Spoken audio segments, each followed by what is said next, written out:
I understand you go by a Momo. How did you get that nickname?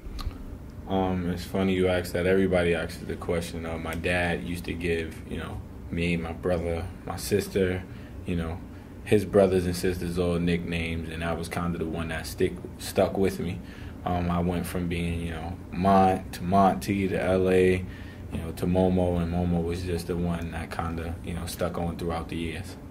So what were some of your hobbies growing up?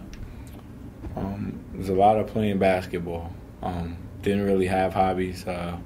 My mom, my dad kind of made this the only hobby that I really had, other than, watching movies and, just trying to be a regular kid. But, my dad passed when I was 8, so I kind of stopped playing games and just kind of was a basketball player after that. How did you get into playing basketball, and what age? Well, my dad put a basketball in my hand when I want to say I was about 2 years old.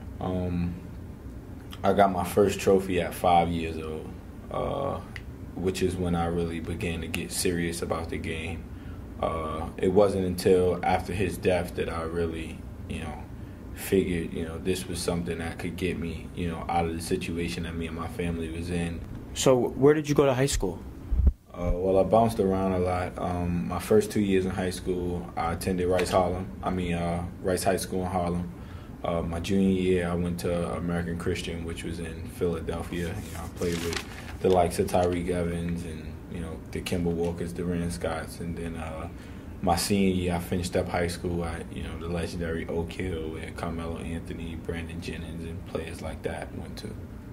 What schools did you get recruited by coming out of high school, and why did you choose Arizona? I really got recruited by everybody. All over the map, huh? Yeah. I was coming out of high school. I was a top 100 player. I was top 2 players in New York City, and I kind of got recruited by everybody. My original, commitment was to USC, but when Tim Floyd resigned, obviously, I opted to go somewhere else. I had a week to choose schools, and from those schools, I visited, Florida, Arizona, and Memphis, and I decided to choose Arizona, which I felt, I had the, a more comfortable bond with the players there and the coaching staff that was there at the time. What was it like playing under Coach Miller at Arizona? It was a great opportunity. He's a hard coach to play for. He demands a lot of you. Very defensive-minded coach. Very, he loves his point guards. He wants his point guards to be an extension of him. He likes a pass-first point guard, and he's a rugged coach, and he likes rugged players. He liked hard work, and that's all he really, accounted for, and that's really all he really wanted out of his players was hard work. So you scored 14 points in the second half to beat Duke 93-77 in the tournament. What was that like, taking down the number 1 overall seed during the tournament last year? It was a great feeling, man. It's a feeling that you'll never forget. Coming out of halftime, I wasn't playing the best of games, but, my buddy Derek Williams kind of looked at me and, was like, I need you. And coaches looked at me and, they put the ball in my hand and they asked me to do what I do. And, scoring is what I do best. And it was kind of like, it was either do or die. It was either, go home that night or stay another night and, live to play another game. And I wasn't ready to go home. And it was kind of, just one of those games who, can make your career, break your career. And, in that situation, it made my career. Derek made you play. You think that Derek had a lot to do with you playing better in that second half? I think so. He looked at me and told me that he needed me. It was sort of like a Batman and Robin situation. We went through it all year. When he needed help, I picked him up. When I needed help, he picked me up. The first half of that game, I didn't play the best of games, but he picked me up. He had 25 in the first half. He kept us in the game, and then second half, I sort of did the same thing for him. I stepped up and took the role and, put him on my back and carried him as he did for me in the second half. Why did you decide to leave Arizona after your sophomore season? I mean, there's a lot of things that play into that, a lot of things that go into that. But the main reason was my family, my grandmother. Yeah. My grandmother was diagnosed with hepatitis C, so I wanted to come home to be with her and be able to be close to her, help her do the things that she wanted to do. My sister was entering high school, so, I wanted to be able to be there, her first year, watch games and kind of critique her game, which I haven't been able to do in a long time.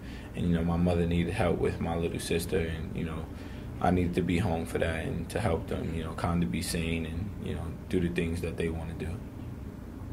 What made you choose Iona over schools like Seton Hall or Hofstra? Well, I mean, last year they had a great season. Could have made it to the tournament, but some things didn't go their way. But they were one game away from the tournament. They have all the returning players back.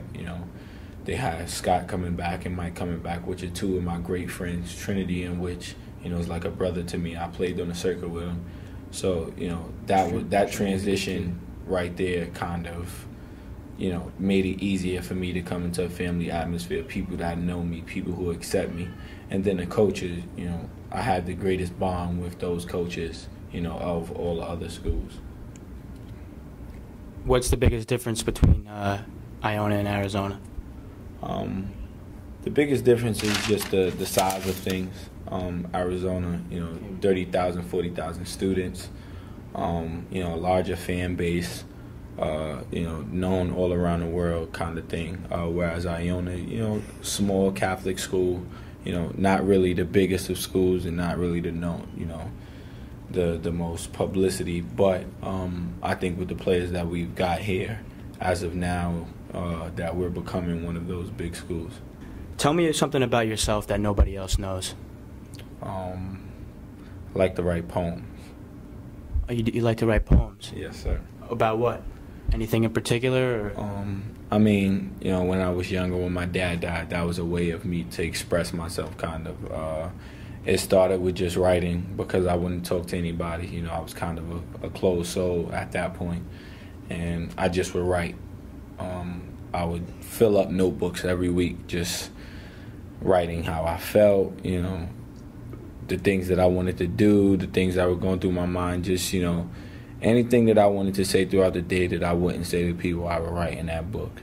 And after a while, it became, stories, then it became poems, and, it became short stories. So as the time went on, it kind of, propelled into poems. But, I mean, I like to write poems about anything, whether, it's a basketball poem, it's a family poem, it's a love poem, or just, funny little things.